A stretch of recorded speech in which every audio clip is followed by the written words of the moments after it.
This is Brian Jepson here, the January 2017 Providence Geeks, with Dan Berman of the Rhode Island Computer Museum. Dan, I didn't know we had a computer museum in Rhode Island. What's this all about?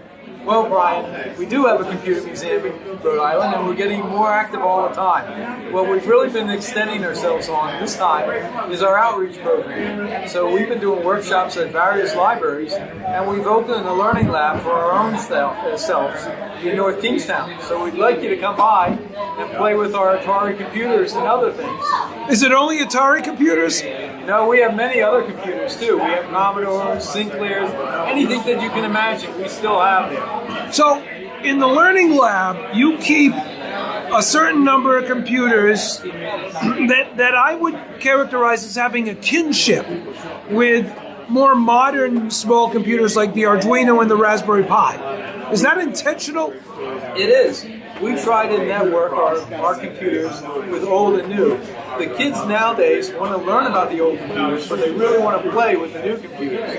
So we like to teach on the Arduinos and Raspberry Pis, but show them how it was to compute on the old TI-99 4As and the other programs. Well, that's I love that because that's how I think. So you work with some of the young people that you bring in are interns from the med school, right? We do. We work with the med school, and the med school sends us their interns in their what they call their LTI program twice a week. LTI? LTI, which is Learning Through Internships, is their program, and we also have some volunteers from the University of Rhode Island.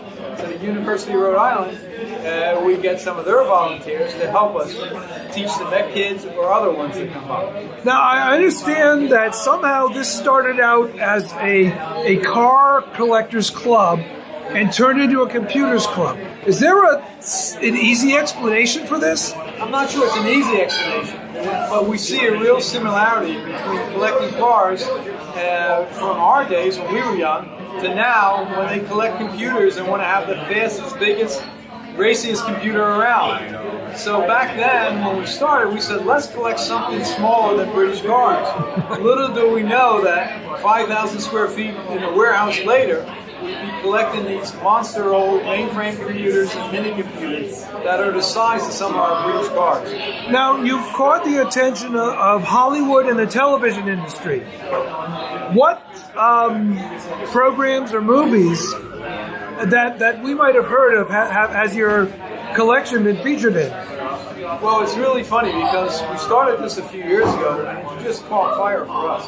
So the most recent one is Hidden Figures. And if you look at the oscilloscope in Hidden Figures, you'll see that comes from the Rhode Island Computer Museum. Wow. And the latest one that will be coming up this year is King Kong, and we've been playing a role in King Kong. That's fantastic. In the past, we've had Halt and Catch Fire, and they have been a favorite of ours, and they still continue to be a favorite. This is the last season for Halt and Catch Fire, but we hope something else will come of it too.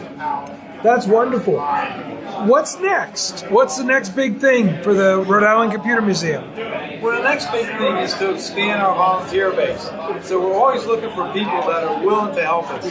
So if you know of anybody that wants to play with old computers, wants to teach computers, or even has some to donate, please let us know. So where should people go to find out more information about you?